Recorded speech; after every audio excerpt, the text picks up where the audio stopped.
I'm locked in. So right now, over the past year, I went through some things almost like a year ago that kind of like transitioned me into like just being like tunnel vision with what I got going on. So I get a lot of moments where I feel like that, but I continue to push through it because I know like I'm not stopping until I reach where I'm trying to get at. So, you got some people that just built for it. Me, I'm one of the people that just built for it. I'm like, I want the smoke, you know what I mean? So let's go, you know what I mean? Like I'm gonna keep pushing. Right. When it get harder, you about to get your breakthroughs anyway. Like anytime that you feel like things is constantly pulling against you, that means you're getting closer to your goal. So that's always a good thing, you know what I'm saying? Talk to him.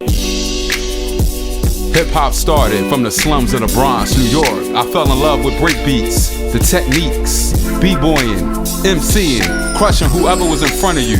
It was groovy. You knew how it was. It's true, it's hip-hop. It's only one source to get it. It's I Do It For Hip Hop Podcast. Subscribe, Google Play, iTunes, and DJ Bugsy 215 SoundCloud. It's all about the hip hop. Keep it hip hop. It's your boy DJ Bugsy, Do It For Hip Hop Podcast, episode 111. I got my man Nah in the building, man. Yo. This is for all my brothers that got entrepreneurship. They do clothing lines, but I'ma let Nah tell y'all because I ain't trying to fuck it up. So, let them know, bro. But the name? Yeah. Ruemonge Seine. Now, when did Ruemonge Seine start? 2016. And you got an event coming up in New York, correct? Yep, New York Fashion Week. Now, tell me about that. Now, first tell me about, because you told me you used to be a rapper. Yep. So, what made you say, you know what, rapping cool, but I can get it on the money tip on the clothes till I don't really need to rap no more. What made you switch up the game? Well, I did music ever since I was like young. I started music like my early teens or whatever, and I did it all the way up until I did it for about 15 years, and then I don't know. I got, I started to see what the industry was really like as far as music wise, and it was like, I started to catch on, and I was like, I don't know about this. You feel what I'm saying? But it always went hand in hand with fashion with me because I was like, I was considered like a fly rapper. I would dress, we would shoot the videos. I was always wearing like the best clothes, the hottest clothes. So I knew at some point I would start a brand. So when I kind of like transitioned from out of the music, I was like, you know what, I'm gonna try to start the brand, and I started that, and that actually hit for me. Like, that worked, I seen the traction and the growth. Yep. Now, because a lot of people, because I had this conversation with my bro, Samaski, a couple episodes, I think it was like in the 70s and shit. Yeah. And I always wondered how people like yourself get placement, like how you get your clothes for like celebrities to wear them. How do you manufacture your clothes? How you cut the middleman out? Like things like that. Like give the game if you can. Yeah. I don't want you to get too much game because them motherfuckers gonna be like, that's how you do it. Yeah. But just be, the placements with the celebrities, like when it started off, when I first started the line, I literally started with like 12 shirts or like 2 hats. Really? I was selling them out the trunk. Yeah, that was in 2016. I didn't even have an L.L.C yet. It was just right out the trunk. It was raw, you know what I mean? And damn. Yeah, that's what's up, bro. I started pulling up on all the known cats in Philly. You did? Pulled up on Oskino, Young Chris. Okay. Ended up building a relationship with him.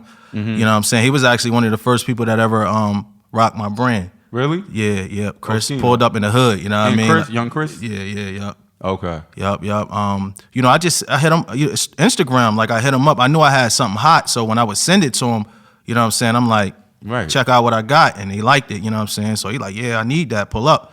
Pulled up. Chris pulled up on Oskino. Okay. Then Charlie Baltimore jumped on the wave. Then I opened up my first location on South Street. It was like a small boutique, and then I started to meet a lot of people. Then we had Chief Keef come through, Beans, Freeway, Lil Mo, like it was like mad people coming through, you know what I mean? So that was like me getting the exposure on that end. And that's how you got to build the buzz up. Yeah, start building it up, yup.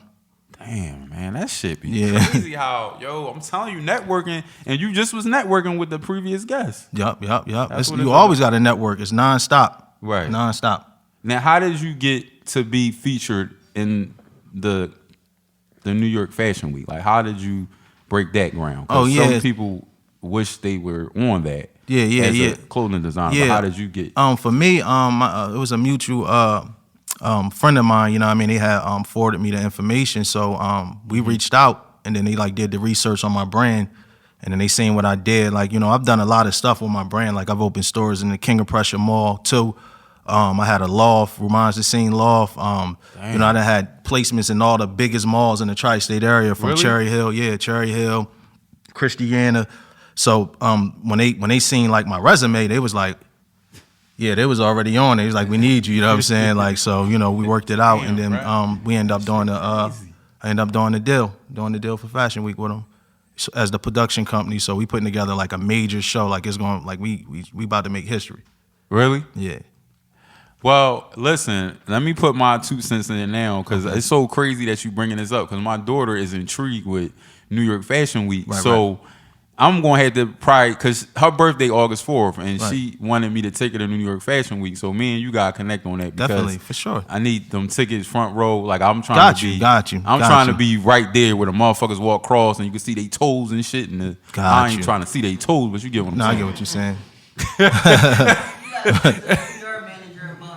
Who the PR manager? And that's the PR right there. So now, all right. Let me go back. Like me. Like, let me go back. So now a lot of stuff, it's not me so much. Like, you know, she's taking on like the role of reaching out to certain people and stuff like that now. So now we just building a team. I got a team now. Okay. Shout out to Reese. You know what I mean? You see, we got him on camera duty right now. That's what's up. Jada Reese. PR, you know what I mean? Shout out to Jada. She good people. Oh yeah, Based on her, how she on coming, everything. You can when now that you telling me she your PR, I'm like, yeah, I see why, because of the conversation before the show started. I can see why she your PR. Yeah. She opening up the mouthpiece from the rip. Yeah, for sure. Me and her got history. Like, she pulled up on me when I did my first deal with KLP. I had a kiosk before I actually did the store, and I graduated to the store later. So that was like, you still see the progress with that. And she pulled up on me, showed love, and then we was locked in ever since then. So you know how the universe bring it back around. You know what I mean? So tenfold. Yep. See that? Yeah. And see, this is what I tell y'all. You got dreams. Yeah. You see me, you got dreams, you got something that you feel is hot. It's hot. Make it hot. If it ain't hot, if it's cold, if it's warm, make that shit hot, bro. Like, you know what I'm saying? You gotta look at Scooter. This nigga just came from LA for 3 weeks. We out here working. We are young entrepreneurs, black creators. That's what it's about, bro. Real talk. You know what I'm saying? But let's talk about hip hop, bro. Okay. Since you an artist, listen, I gotta ask you. You know what I mean? Because listen, a lot of people use the word classic loosely. You know, everyone's a legend, everyone's a classic, and all that. I want to know from you, in the last 5 years, what album you think is a classic? I could say more than one. Yeah, 2. You can say 2 or 3. So last 5 years. 5 years. An album that's going to stand the test of time. The first album that came to my mind was Victory Lap. You know what I'm saying? That came out in 2018. That's definitely one. Nipsey. You know what I'm saying? And then Daytona 500. After that, I'm lost. Oh, yeah. I'm lost after that. I don't know what is a classic, bro. I really don't. Yeah, he dropped a couple classics within the last 5 years.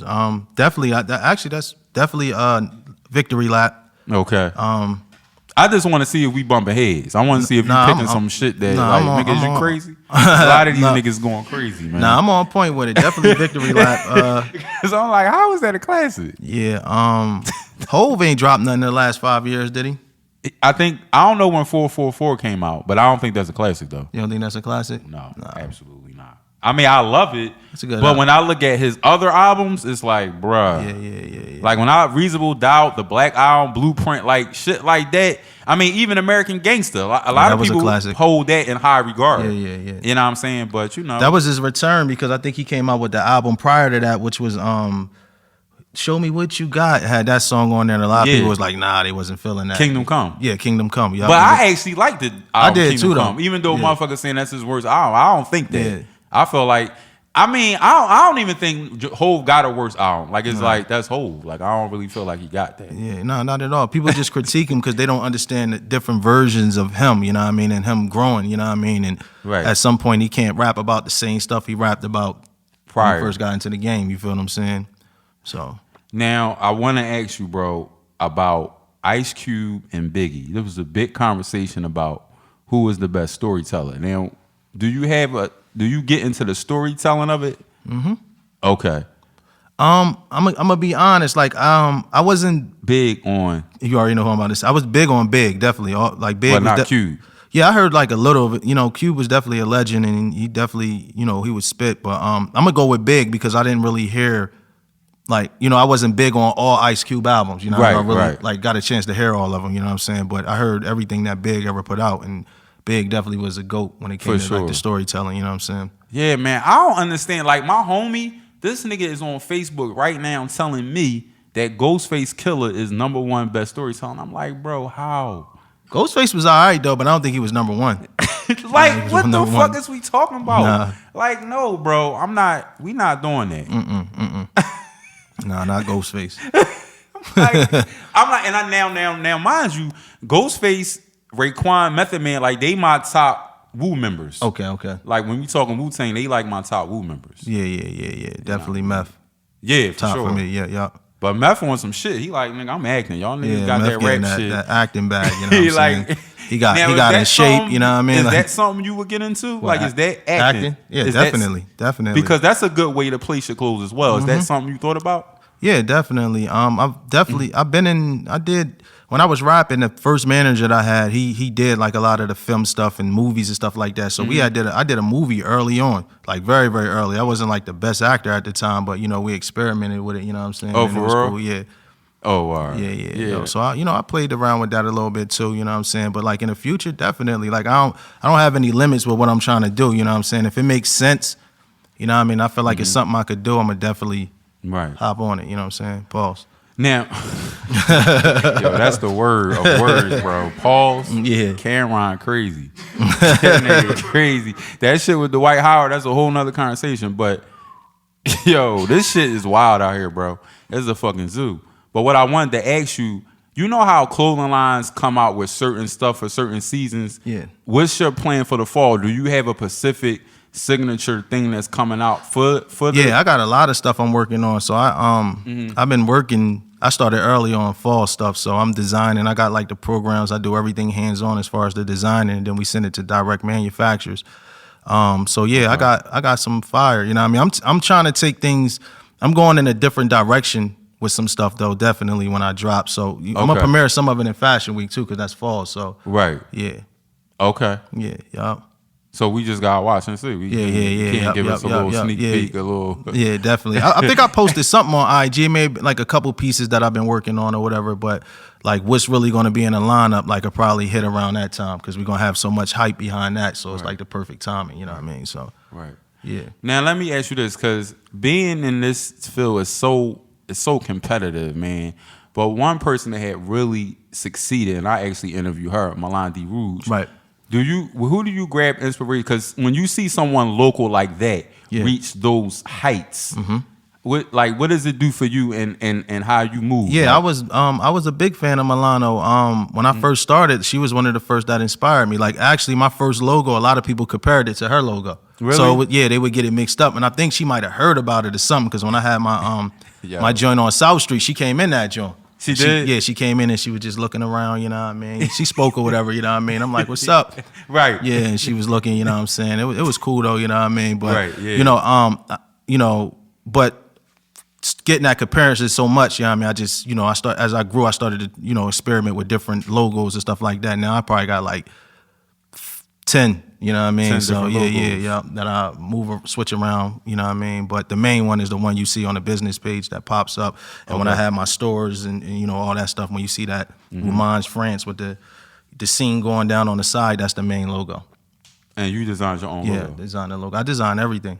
Really? Yeah. So you self-taught? Yeah, definitely. For years, I just been perfecting, you know what I mean? Learning, you know what I mean? Locking in.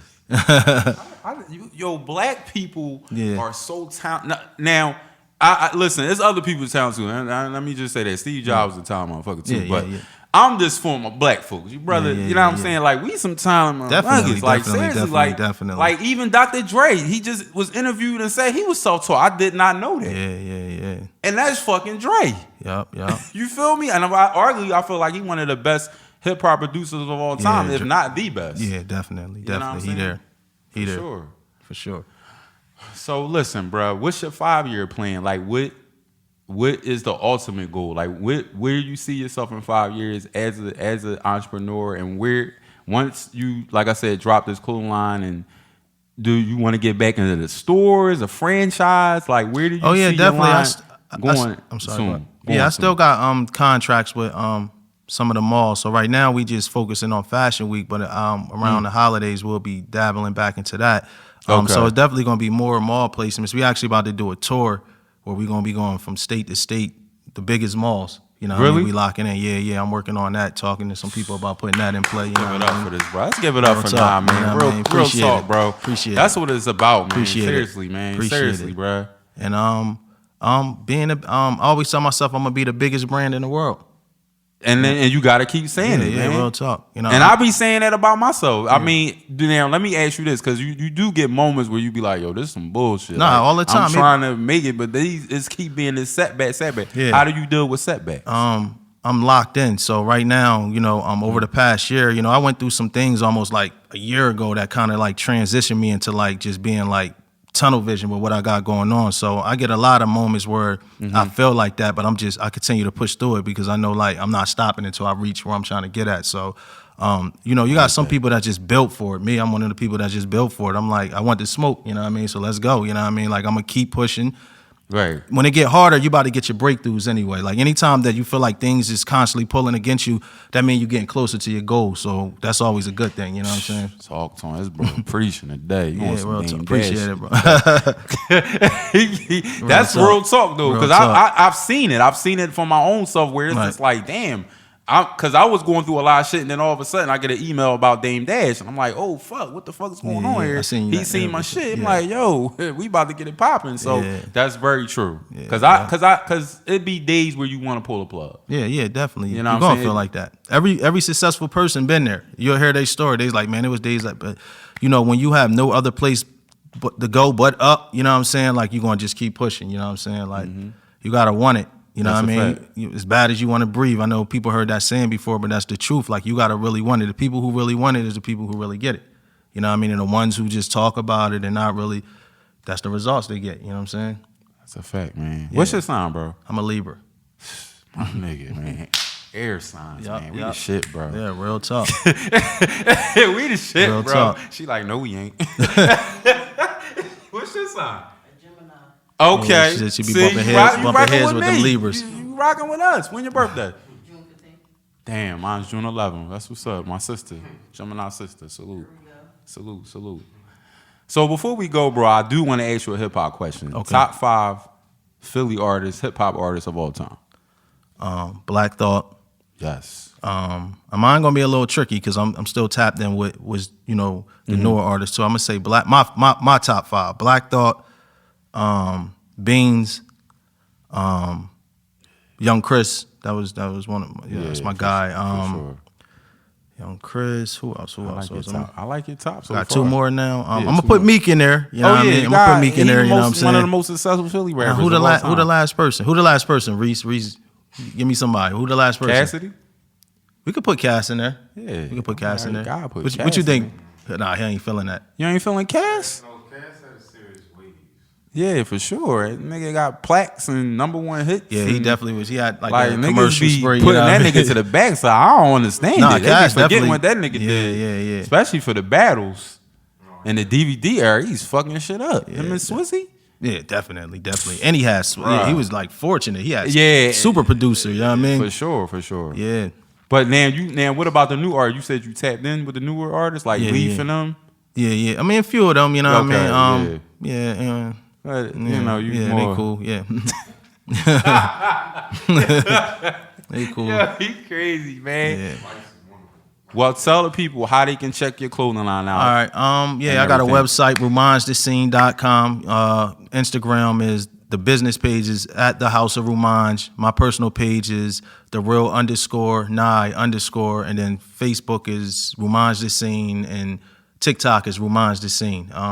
You typed in it, you Google me, everything gonna pop up. Like I put that much work in, like real talk, like a whole list of stuff will pop up. You know what I mean? Like I've really been putting in some work for some time. So as long as you know the name and you look it up, you're gonna get the information. You know what I'm saying? Well, man, I appreciate your time, you, bro, brother, coming on the show, me, like, man. real talk, man. And how did you see the all podcast? Right, I seen you on a couple of Jones. I seen you interview Tone Trump. Okay. I seen the Dame Dash joint and my man Super Jones. You know what I mean? Oh, that's Jones, your bro? That's my guy. Yep. Yo, shout out to Super Jones. That's my nigga for life. Yeah. Jones, cool boy. You know what I mean? That's crazy, yo. This how people be finding me be blowing my fucking mind, bro. I was in New York one day. I was at this Rod Digger event. I'm coming down Broadway. It's like, hey, yo, you the boy Bugsy with the podcast? He pointing to me shit. I'm like, yeah, I'm the boy Bugsy. Like, that shit be crazy, bro. Real talk. That's how it be though. Like they be watching. They definitely be watching. They might not say much. They might not comment. They might not tap. But they definitely tuned in. Definitely, when you got some traction, they watching. You know what I mean. So you be surprised who know what. You know what I mean, and what's going on. You know what I'm saying. But they know. You know what I'm saying? Well, you know, this your boy DJ Bugsy. Keep it hip hop. Make sure you follow us, DJ Bugsy 215. Follow us, Do It for Hip Hop Pod. Keep it hip hop. Peace.